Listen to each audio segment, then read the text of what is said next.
Merci bandeko na ngai. Na banza ngai ndeko na bino frère na bino Joachim Mezambwana mutu na zali ko continue ko koba na émission auto kisili ko pesa titre le crime et le criminel.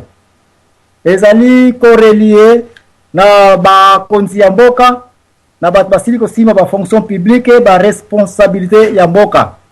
Ezali beaucoup plus correlié na constitution ya pays parce que mboka iko tambola sur base ya constitution bandeko na katika toyokana. Naza ko regrete mingi na biso ba congolais tozo kanisa ke mboka président Mutakumba kayango jamais. Mboka un président ça ne pas défendre peuple sur base de quoi? Sur base de la constitution. A veiller constitution wana. Okoya ko mona même la Bible quand basaki les 10 commandements basaki on a arche sanduku ya mibeko. Nzamba pesa ordre pa Moïse basaki de chérubins. Bazako kengela sanduku wana. Nini bazako kengela kila kati? Kaka les 10 commandements mibeko.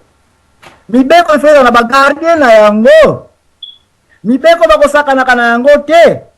Mibeko tangu Moïse akena ko buka yango ordre pesa melaki zonga suna montagne ko zonga na ngo zonga na ngo lisusu. Mibeko c'est la constitution d'un pays.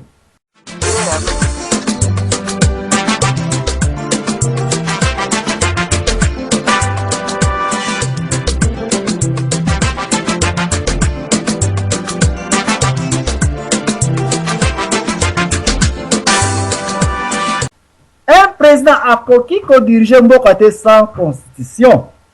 Un président soka moni place désordre des alliés a kotuna na ba Sénat, chambre ya assemblée nationale. Est-ce que likamo za ko leka pourquoi za ko salima? Ah parce qu'il n'y a pas une loi moyen condamner batezate. Alors go créer la loi ya sika sur base ya X Y Z action za ko leka na cité. Voilà place aux alliés.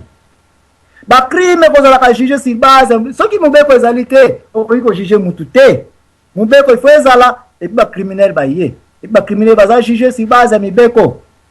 Mais depuis 1960 combien de fois Congo est la constitution mais cette constitution n'est pas respectée. Et combien de fois un Congo za ko yana ba ba ya ba élection aza ko yeba pe kutu droit na yete constitution na yete. Voilà pourquoi batu ba komi ba terroriste na loi pona ko ya ko kosa yo congolais ke ngai ta na ko ya ko tia droit de l'homme. Non, mais cet droit existe déjà. Benga magistrat sa ko yebisa yo. Benga ba nyonso ba ko landa ka constitution ko ba ko yebisa ça existe déjà. Des places aux alliés.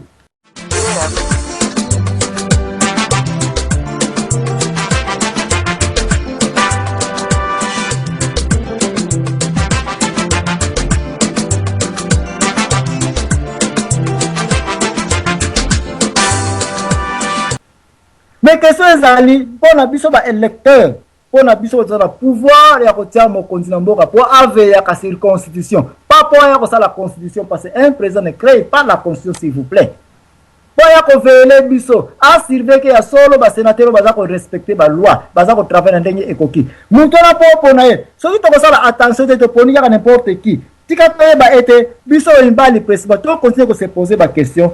Jusqu'à quand on continue dans un pays où ils allaient quitter les usines et ça pour se créer. Sinon, que les compagnies où ils ont existé, dans la République, la République Passaki, ils ont tout détruit.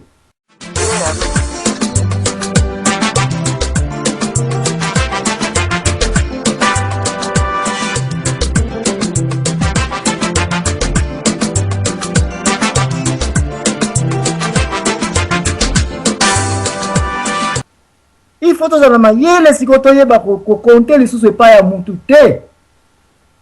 Mais to ba ko compter na nango azako ya. Oya ko yingo za la vraiment te azali na bo moto ekoka. Bo moto ya mutu za ka évaluer sur base to za ba nzambe te. Poto ke no komona futur ezako ya.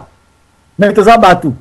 E mutu yebi sanga lobby okolia nini mutu akoyiko peso précision te. Mais yebi sanga ye mutu yake nini okoyebi sanga. Engelo ba ke ko yeba batu dans leur passé. C'est une précision. Est-ce que je fais face à un bon candidat ou pas? Bandar lelo, qui na sekuna? Il faut analyser. Ce qui te montre na bisote, nan to komina po ya ko sala ba campagne te, nan to komina po ya ko sala ba élection te.